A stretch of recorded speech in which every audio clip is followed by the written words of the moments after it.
नमस्कार, मैं दौलत शर्मा और आप देख रहे हैं यूआईपी न्यूज। लोकसभा चुनाव 2024 के आखिरी चरण के मतदान के बाद शनिवार यानी 1 जून आज की शाम को एग्जिट पोल के नतीजे आएंगे, जिन्हें लेकर कांग्रेस ने बड़ी घोषणा की है। पार्टी ने शुक्रवार 31 मई को ऐलान किया था कि वह 1 जून को न्यूज चैनलों पर एग्जिट पोल से जुड़ी बहस में हिस्सा नहीं लेंगे। कांग्रेस के प्रवक्ता पवन खेड़ा के मुताबिक पार्टी ने 4 जून को वास्तविक परिणाम आने से पहले अटकलों और बहस में शामिल नहीं होने का फैसला लिया है। आइए सबसे पहले आपको वो इंटरव्यू सुनाते हैं जहां पर पवन खेड़ा ये सभी बातें कांग्रेस की तरफ से कहते हुए नजर आए और आखिर क्यों ये एग्जिट पोल की डिबेट्स का बहिष्कार कर रहे हैं। What's the point of a speculation? Why should we indulge in meaningless speculation, slugfest, just to increase the TRPs of channels, or to there are some forces which are involved in betting. Why should we be a part of that? Everybody knows who he or she has voted for. Parties will get to know how many votes they got on the 4th. Why should we speculate? So do we see as a confidence of Congress Party or India Alliance? Absolute confidence. We are absolutely confident in all humility. I'm telling you that we are poised to win this election.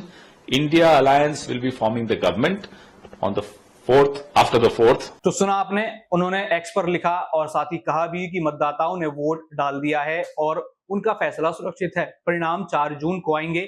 उससे पहले हमें TRP के लिए अटकलों और बहस में शामिल होने का कोई कारण नहीं दिखता। इसलिए भारतीय राष्ट्रीय कांग्रेस एग्जिट पोल में जो बहस होगी उसमें भाग नहीं लेगी। हम 4 जून से बहस में खुशी खुशी हिस्सा ले लेंगे। यहाँ पर पवन खेड़ा ने कहा कि हम आम चुनाव जीतने को तैयार हैं। न्यूज एजेंसी एनआई से बातचीत करते हुए पवन खेड़ा बोले, अटकलों का क्या मतलब है? हम चैनलों की टीआरपी बढ़ाने के लिए व्यर्थ की अटकलों में क्यों शामिल हों? कुछ ताकतें हैं जो सट्टाबाजी में शामिल हैं, हमें इसका हिस्सा क्यों बनना चाहिए? हर कोई जानता है कि उसने किसको वोट दिया। 4 जून को पार्टियों को पता चल जाएगा कि उन्हें कितने वोट मिले। हमें अटकलें क्यों लगानी चाहिए? हम इस चुनाव को जीतने के लिए तैयार हैं। 4 जून के बाद इंडिया गठबंधन की सरकार बनती दिखेगी। और यहाँ दूसरी तरफ अखिलेश यादव ने अपने समर्थकों को अलर्ट कर दिया है। इस बीच आपको बताते हैं, समाजवादी पार्टी के अध्यक्ष अखिलेश यादव ने भी शुक्रवार को एग्जिट पोल को लेकर लोगों को सचेत किया और पार्टी कार्यकर्ताओं से उनके बहकावे में न आने की अपील की। अखिलेश यादव ने लिखा, आज मैं आप सभी से एक बहुत ही महत्वपूर्ण अपील कर रहा हूं। आप सभी को कल होने वाले मतदान के दौरान और मतदान के बाद के दोनों दिनों भी पूरी तरह सतर्क, सजग और सावधान रहना चाहिए जब तक कि मतगणना पूरी ना हो जाए और आपकी जीत का प्रमाण पत्र ना मिल जाए। भाजपा के बहकावे में ना आए। दरअसल यह अपील इसलिए कर रहा हूं क्योंकि भाजपा वालों ने यह योजना बनाई है कि जैसे ही कल शाम को चुनाव खत्म होंगे, वे मीडिया समूह से विभिन्न चैनलों पर यह कहलवाना शुरू कर देंगे कि भाजपा को करीब 300 सीटों की बढ़त मिली है, जो पूरी तरह से गलत है। उन्होंने कहा कि भाजपा जानबूझकर झूठ फैलाएगी ताकि मतगणना के दिन विपक्ष सतर्क ना रहे। इसका फायदा उठाकर भाजपा मतगणना में धांधली कर सकती है। यहाँ पर कांग्रेस के इस कदम पर गृह मंत्री अमित शाह ने भी अपनी बड़ी प्रतिक्रिया दी है। साथ ही साथ आपको उनकी प्रतिक्रिया भी सुनाते हैं कि कांग्रेस पार्टी कल एग्जिट पोल पर डिस्कशन का बहिष्कार कर रही है। कई समय से कांग्रेस पार्टी डिनायल मोड में आ रही है। ये पूरा इलेक्शन ये कैंपेन करते रहे कि हमारा बहुमत आने जा रहा है, बहुमत आने जा रहा है। अब उनको भी स्थिति मालूम है कि कल के चुनाव के बाद आने वाले एग्जिट पोल में इनकी प्रचंड हार होने वाली है और किस मुंह से वो मीडिया को फेस करे।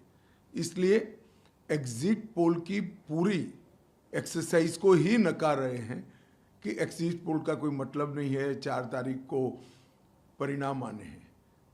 एग्जिट पोल कई समय से चल रहा है, हर बार वो हिस्सा लेते, मगर इस बार हार के कारण एक्सप्लेन न कर पाने की स्थिति में वो इसका बहिष्कार कर रहे हैं। और कांग्रेस पार्टी वैसे भी जब से राहुल गांधी मुख्य व्यवस्था में आए हैं, कांग्रेस पार्टी की डिनायल मोड में जी रही है। सुप्रीम कोर्ट से कोई अनुकूल जजमेंट नहीं आता है तो न्यायिक व्यवस्था पर सवाल खड़े कर देना, इलेक्शन कमीशन की प्रोसेस पर सवाल खड़े कर देना, ईवीएम पर सवाल खड़े कर देना, पार्लियामेंट में बहस करने की जगह पार्लियामेंट छोड़कर भाग जाना, संवैधानिक पदों की अवहेलना करना, इनकी मिमिक्री करना और एजेंसियों पर भी सवाल खड़ा करना। मुझे लगता है कि राहुल गांधी के कांग्रेस में मुख्य व्यवस्था में आने के बाद कांग्रेस देश की सभी प्रकार की संस्थाएं, चाहे मीडिया हो, चाहे न्यायिक व्यवस्था हो, चाहे पार्लियामेंट हो, चाहे संवैधानिक पद पर बैठे हुए लोग हो, चाहे एजेंसियां हो, सबके सामने डिनायल मोड में आ चुकी है। ये इसी का परिणाम है कि ये कल के एग्जिट पोल का बहिष्कार कर रहे हैं। मैं कांग्रेस के नेताओं को कहना चाहता हूं कि शुतुरमुर्ग वृत्ति से कभी किसी का फायदा नहीं होता। डटकर हार का सामना करना चाहिए, आत्मचिंतन करना चाहिए, आगे बढ़ना चाहिए। भारतीय जनता पार्टी ने भी कई चुनाव हारे, मगर हमने कभी मीडिया का बहिष्कार नहीं किया, एग्जिट पोल का बहिष्कार नहीं किया। मुझे पूरा विश्वास है कि आने वाले दिनों में जो एग्जिट पोल होगा वो 400 पार के भारतीय जनता पार्टी के नारे को जमीन पर उतारने वाले नतीजे लेकर आएगा। यहाँ पर कांग्रेस के कदम पर केंद्रीय गृह मंत्री अमित शाह ने दावा किया कि वह लोकसभा का चुनाव हार रही है, इसलिए एग्जिट पोल का बहिष्कार कर रही है। संवैधानिक संस्थाओं का अपमान करना कांग्रेस की आदत बन चुकी है और जब से राहुल गांधी कांग्रेस की मुख्य व्यवस्था में आए हैं तब से कांग्रेस पार्टी डिनायल मोड में जा रही है। यह कोई नई बात नहीं है। कांग्रेस पार्टी एग्जिट पोल पर चर्चा का बहिष्कार कर रही है। काफी समय से कांग्रेस पार्टी डिनायल मोड में ही है। कांग्रेस ने पूरे चुनाव में एक कैंपेन किया कि इनका बहुमत आने जा रहा है, लेकिन अब उनको भी स्थिति मालूम है कि कल के चुनाव के बाद आने वाले एग्जिट पोल में इनकी प्रचंड हार होने वाली है। किस मुंह से कांग्रेस मीडिया का सामना करे, इसलिए कांग्रेस एग्जिट पोल को यह कहकर नकार रही है कि इसका कोई मतलब नहीं होता। लोकसभा चुनाव के बीच लगातार हमने देखा कि किस तरीके से यहाँ पर पीएम मोदी खुद मंगलसूत्र, मुगल मटन ये सब बातें करते हुए नजर आए, लेकिन यहाँ इंडिया अलायंस कहीं ना कहीं वास्तविक जो कारण थे, वास्तविक जो चीजें थी, उन मुद्दों पर बात करती हुई नजर आए। लेकिन जो 400 पार का नारा है वो कहीं ना कहीं यहाँ पर विपक्ष को परेशान करता हुआ नजर आ रहा है। लेकिन ये तो 4 जून को ही देखना होगा कि 400 पार का नारा कितना साकार होगा या फिर इंडिया अलायंस की सरकार गठबंधन के तहत बनती हुई दिखेगी। यानी 2024 में बीजेपी आएगी या इंडिया अलायंस, ये 4 जून को देखने वाली बात होगी। हालांकि अभी एग्जिट पोल में क्या सामने निकल कर आएगा वो भी कहीं ना कहीं निर्भर करता है। जो परिणाम 4 जून को आएंगे वो उनसे मिलते हुए नजर आएंगे या फिर हम इसमें कोई अलग ही कहानी देखेंगे। जैसे 2019 में एग्जिट पोल कहीं ना कहीं बीजेपी को थोड़ा नुकसान दे रहे थे, लेकिन जब रिजल्ट आया तो यहाँ पर बीजेपी को प्रचंड बहुमत मिलती हुई नजर आई। उसके बाद ईवीएम पर सवाल उठा, उसके बाद ईसी पर सवाल उठा, ना जाने कितने सवाल यहाँ पर उठे। लेकिन 2024 में पीएम मोदी और बीजेपी की स्थिति काफी ज्यादा कमजोर नजर आ रही है और अब कांग्रेस के ऐलान के बाद कहीं ना कहीं बीजेपी भी यहाँ पर सोच रही होगी कि क्या अगर एग्जिट पोल यहाँ पर सटीक बैठता है और 4 जून की चीजें सटीक बैठती हैं तो कहीं ना कहीं फिर दोबारा ये इल्जाम लगते हुए नजर आएंगे। आप क्या सोचते हैं इस पूरी रिपोर्ट पर?